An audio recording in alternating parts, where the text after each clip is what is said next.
Magandang araw po sa lahat ng mga SSS pensioners. Sa video na ito, malalaman ninyo kung paano ang pag-comply ng AKOP sa pamamagitan ng home, hospital at penitentiary visit.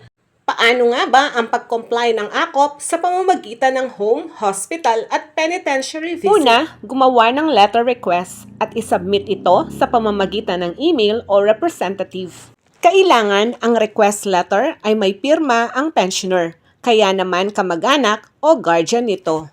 Dapat din ang mismong letter request ay nakasaad ang dahilan.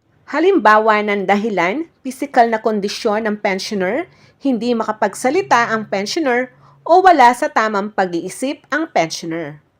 Pangalawa, pagkatapos gumawa ng letter request, mag-submit ng soft copy na sa PDF or JPG format ng isang primary ID o kaya naman dalawang secondary IDs at sketch ng lugar kung saan gagawin ang pagbisita kung ang pag-submit ay sa pamamagitan ng email.